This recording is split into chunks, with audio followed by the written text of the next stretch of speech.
It all started with that damn synth.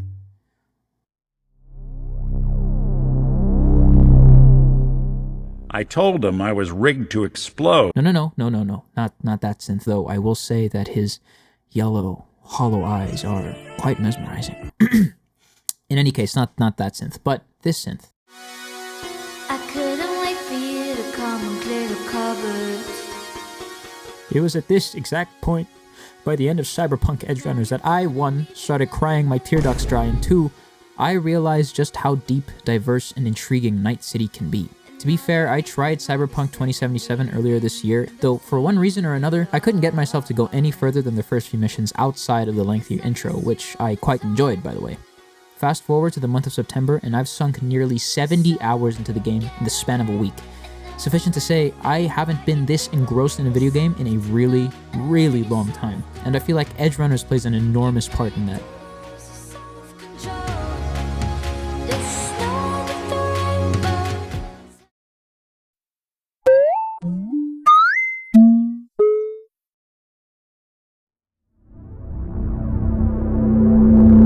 Buildings that grow to dizzying heights.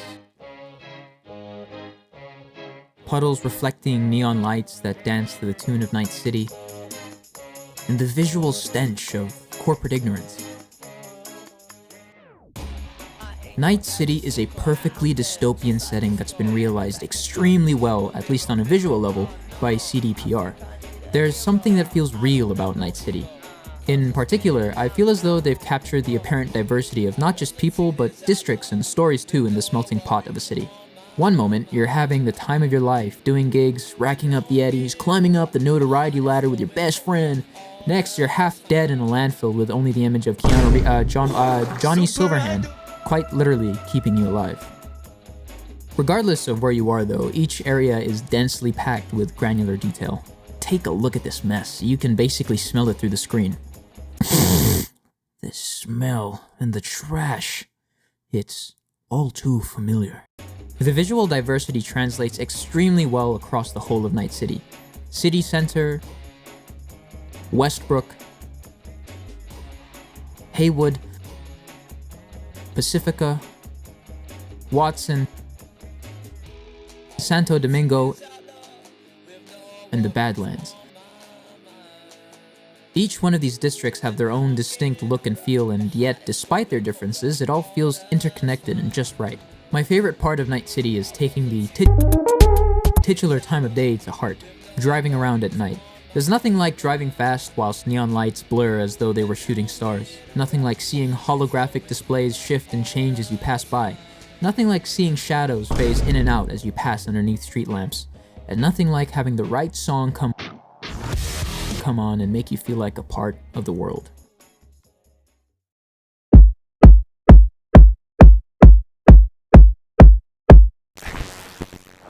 Side quests and NPC storylines are another contributing factor to making Night City feel alive. To be fair, there are some storylines that leave a lot to be desired. Take Lizzie Wizzy's storyline, for example, a star singer of Night City. To avoid spoilers and I'm lazy, I'll just say how I feel about the questline. It's too short. Things end as soon as they get interesting, and it's unfortunate considering how CDPR could have prolonged Lizzie's questline to include more of Arasaka as they become a major part in why Lizzie contacts V in the first place. Moreover, there are a few side characters and factions that perhaps don't get as much exposition as some others. Padre, for example, is a fixer that gives out contracts to V. He's probably one of the more interesting characters in the game that we don't get much of. He's got a mafia boss type of vibe to him, and it's a shame that we only really get to see him in action once in the beginning if you choose the Street Kid background.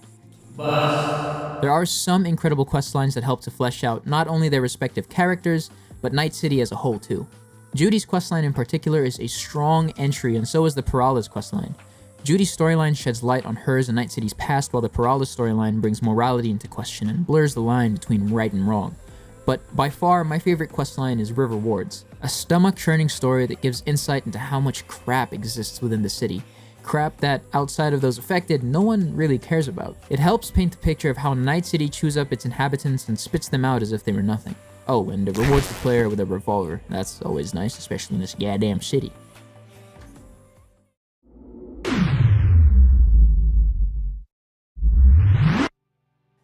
Edgerunners has had quite the impact on Cyberpunk 2077, so much of an impact that they recently surpassed The Witcher 3's peak in concurrent players.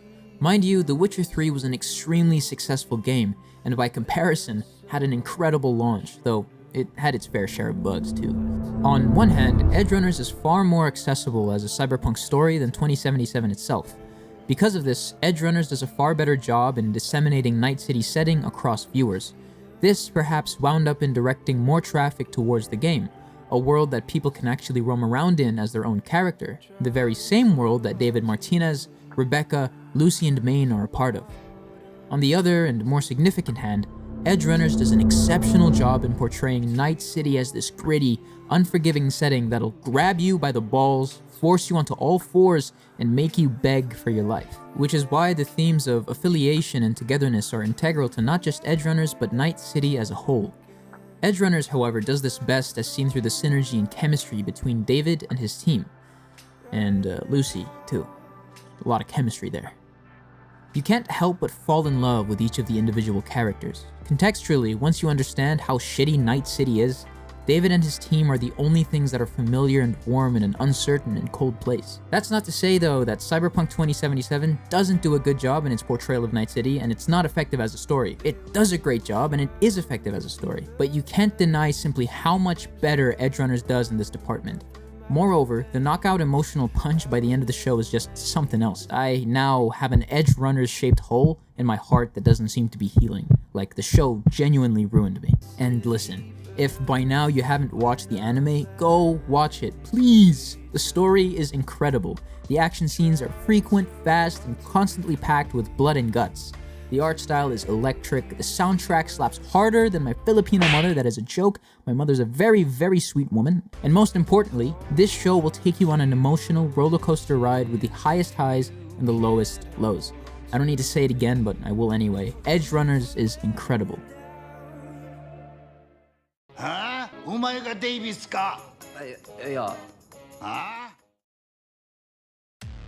We all know just how disastrous Cyberpunk's launch was. I mean, that topic has been beaten to death over and over again. Every time that topic would die, someone would give it CPR to revive it just to beat it to death yet again. And now, here I am. I'm no different. The bugs, glitches, and technical deficiencies, there's no denying the abysmal state Cyberpunk was in. Unless you had a competent PC, an incredible amount of luck, or maybe you were blind, your experience with Cyberpunk was most likely bound to be riddled with problems.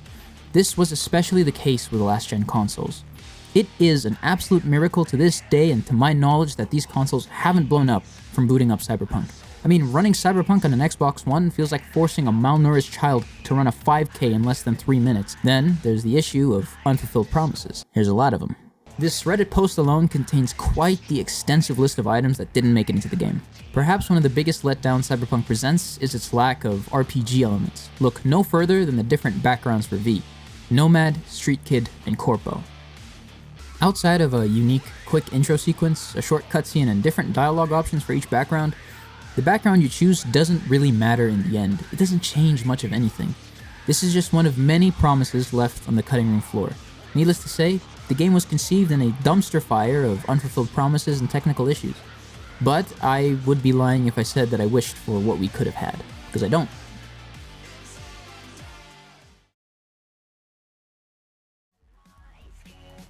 Ultimately, Cyberpunk was a game muddled by corporate input, chewed up by gamers and spat out the very same minute, and, for a time, barely surviving. When you think about it, Cyberpunk is a true resident of its own Night City, and just like Legends of the Afterlife, the game is now, seemingly, getting back up and standing on its own 2 feet. Its technical deficiencies may muddle enjoyment at times, and the severe amount of promises left on the cutting room floor are all areas where the game falls short. But don't let those things distract you, the player, from what Cyberpunk's offering. Night City, its people, and you. Alone, Cyberpunk 2077 provides, at the very least, a game whose world is entrancing as it is rancid. But in tandem with the incredible story from Edgerunners, Night City evolves into a foundation for Cyberpunk's reality, an interwoven crucible of rich, deep, and engrossing stories that span across decades of past and present lore.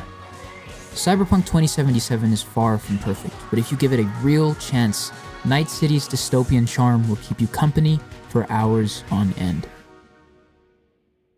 So what do you want?